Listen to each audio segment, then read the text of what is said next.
In the first two videos in this series, we looked at the roots of negative self-talk and the many disguises it wears. Today, we'll look at the first phase in the process of reprogramming that voice in our head. Stay tuned.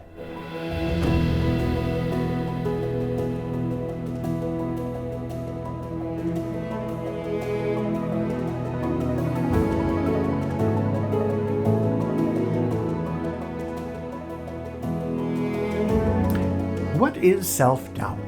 Well, it's the messages we tell ourselves that argue for our limitations. And, well, what are those messages? They're just thoughts. Well, what are thoughts? Well, thoughts are just electrochemical signals that pass from one brain cell or neuron to another. These neurons build connections that help us compare what we're experiencing now with what we've experienced in the past. Our brain then makes its best guess as to what's going on out there. After doing this many times, patterns or habits of thought develop to make coming to conclusions more efficient. In other words, it creates a story it believes will help us navigate the world around us. And after having similar thoughts multiple times, those patterns or habits of thought become more ingrained. Most of the time, the stories it creates help. But in the case of self-doubt, those stories are not so helpful.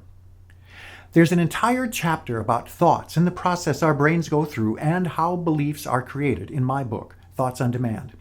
If you're interested, you can dive deeper into that by reading the book. But the upshot of the whole thing is that our self-doubts are nothing more than habits.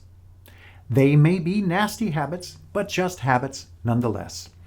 Since habits are learned behaviors and anything learned can be unlearned, you have the power to free yourself from any habit that doesn't serve you.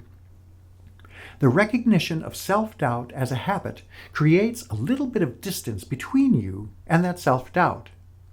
As its grip on you begins to loosen slightly, that's a sign you're beginning to change your belief. Simply recognizing a habit as nothing more than a habit is the first step in changing it. That's it.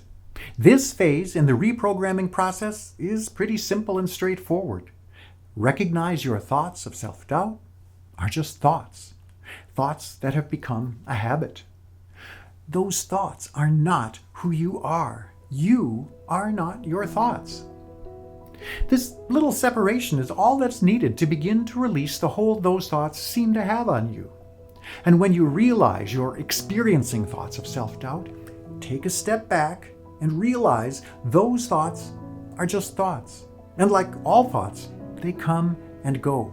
They never stick around. As I said before, the full story about this first phase is covered in Chapter 4 of Thoughts on Demand. There's a link in the description below to order your copy of the book. In this next video, we'll take a look at the second phase in the process of reprogramming the voice in your head. This one is about the lies you tell yourself. Should be interesting. Till next time, I wish you abundance and joy.